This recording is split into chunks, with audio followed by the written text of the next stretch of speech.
महारघुनंदन प्राण पीड़िते सीताराम सीताराम।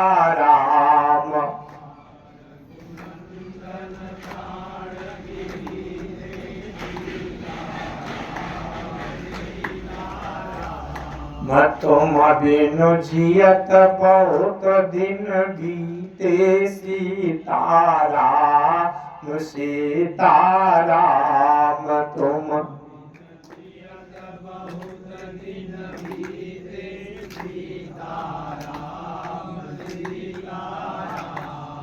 सीताराम सीताराम सीताराम सीताराम।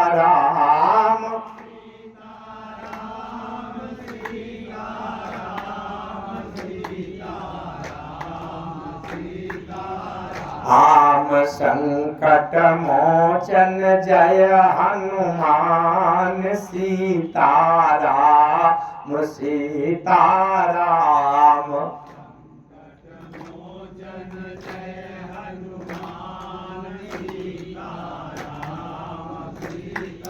राम जय सिया राम जय जय सिया राम सीताराम सीताराम।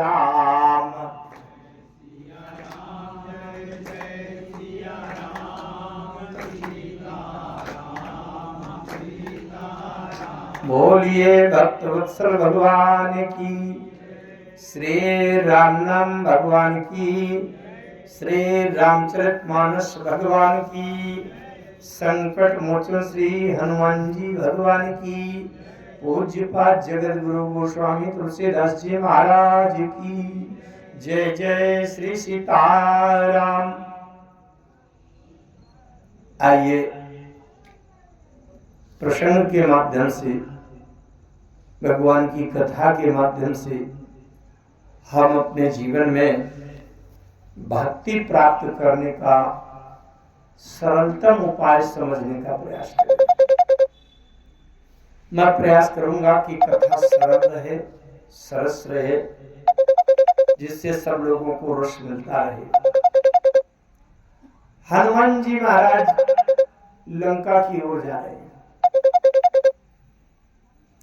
लंका की ओर जा रहे हैं। अच्छा, अगर ये किसी से पूछा जाए कि हनुमान जी लंका क्यों जा रहे हैं, भाई लंका जाने का उद्देश्य क्या है हनुमान जी का,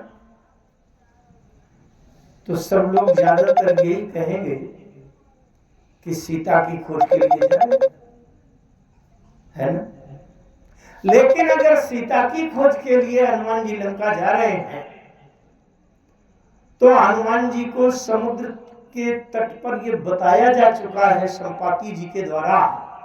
दिन की कथा में आप लोगों ने सुना है कि संपाति जी ने बता दिया है कि मैं सीता को यहीं से देख रहा हूं, और सीता कहां है? ताहा अशोक उपवन जहां रही असीता बैठी सोच रत आई। संपाति जी ने बताया कि अशोक के वृक्ष का बगीचा है, और उनके बीच में एक विशेष अशोक का वृक्ष है जिसके नीचे सीता बैठी। तो जब सीता जी की खोज में हनुमान जी जा रहे हैं, तो गोस्वामी जी को लिखना चाहिए था कि उपवन उपवन प्रतिकरी शोधा, अथवा लिखना चाहिए था कि जंगल जंगल प्रतिकरी शोधा। बिल्कुल सरल बात है। जब हनुमान जी को ये बताया जा चुका है कि सीता सोने के महलों में नहीं है, लंका नगर के भीतर नहीं है, ताहा अशोक उपवन, उपवन माने बगीचा, अशोक के पेड़ों के बगीचे में बैठी है। तो हनुमान जी को यहां लंका के भीतर मंदिर मंदिर प्रतिकर शोधा। क्यों? हनुमान जी को बगीचे में जाना चाहिए, फिर एक बगीचे के बजाय 10-5 जगह और भटक जाएं, सीता मिले ना मिले ये अलग की बात हो गई, लेकिन हनुमान जी को बगीचे में उपवन में ढूंढना चाहिए। ये सोने के नगर में क्या ढूंढ रहे हैं? बात समझ में आ रही? बड़ी तात्विक और सैद्धांतिक बातें हैं रामचरितमानस। हनुमान जी ये जानते हैं सीता भक्ति है, सीता भक्ति है, और भक्ति की सीता अगर लंका क्षेत्र में आई है तो कोई ना कोई लंका में भक्त अवश्य होगा, क्योंकि भक्त के बिना भक्ति कभी नहीं पहुंच सकती। तो हनुमान जी सीता की खोज में नहीं, सीता भक्ति है, हनुमान जी लंका में भक्त की खोज में गए हैं कि लंका में ऐसा कौन सा भक्त है जिस भक्त के कारण से भक्ति की सीता लंका में पहुंच गई। तो भक्त की खोज के लिए मंदिर मंदिर प्रतिकर शोधा। अगर जीवन में भक्त मिल जाएगा तो भक्त के माध्यम से भक्ति मिल जाएगी, क्योंकि भक्त के बिना भक्ति कभी नहीं मिल सकती। इसलिए भक्ति की खोज में बिल्कुल सरल बातें मैं आपको बताऊं। आप सब लोग जानते हैं सीता 2 के नगर में गई। सीता दशरथ के नगर में गई और सीता दशमुख के नगर में गई। सीता दशरथ के नगर अयोध्या में भी गई और सीता दशमुख नगर के नगर लंका में भी गई। लेकिन सीता जब दशरथ के नगर अयोध्या में गई तो अयोध्या में सुख, शांति, शक्ति, गति, मति, रिद्धि, सिद्धि ये सब कुछ भर गया। लेकिन जब सीता लंका में गई, दशमुख के नगर में गई, तो क्या लंका में भी सुख, शांति, शक्ति, रिद्धि, सिद्धि भरा? कुछ अच्छा हुआ क्या? मंदोदरी कह रही थी रावण से, लंकेश्वर जब ते तुम सीता हरियाणी, तो सगुन हो ही न जाही बखानी। अच्छा, एक बिल्कुल सरल बात मैं आपसे कहूं, सीता अगर हमारे जीवन में निकट आ जाए या हम सीता के पास पहुंच जाएं, तो हमें शुभ, सगुन, मंगल, कल्याण होना चाहिए कि असगुन होना चाहिए? बिल्कुल सरल बात है।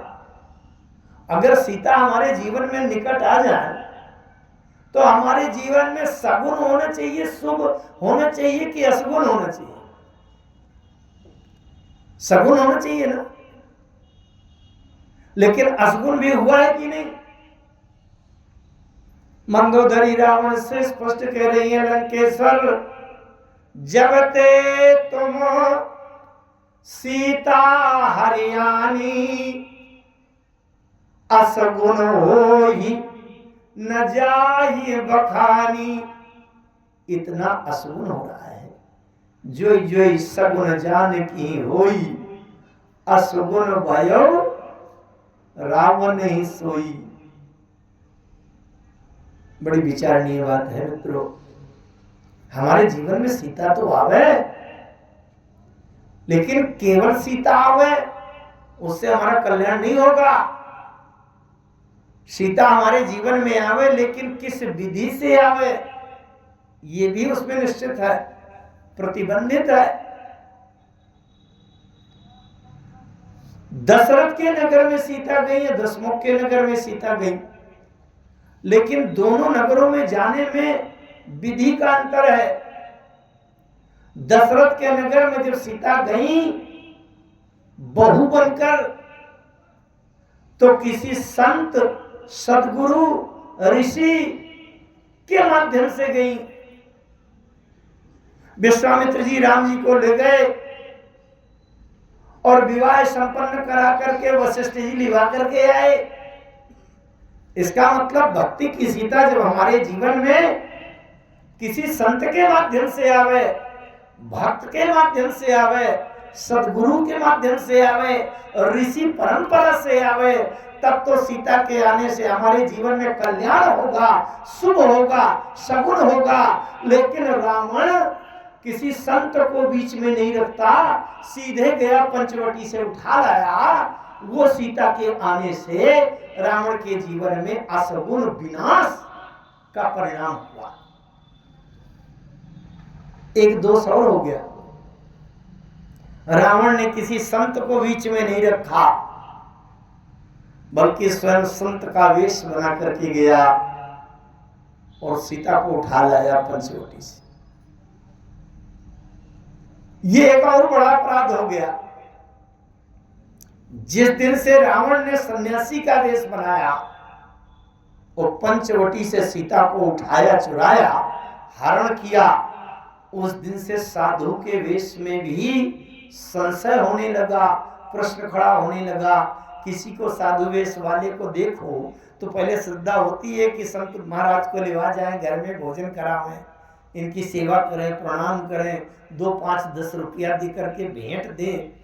लेकिन जब याद आती है कि कहीं पंचवटी में पहुंचने वाले सन्यासी की तरह तो न होंगे, तो भीतर से घबराहट होती है और साधु को बाहर विदा कर देते हैं। पता नहीं वो पंचवटी में जैसे साधु पहुंचा, सीता उठा ले गया, कहीं उस तरह का साधु ना हो।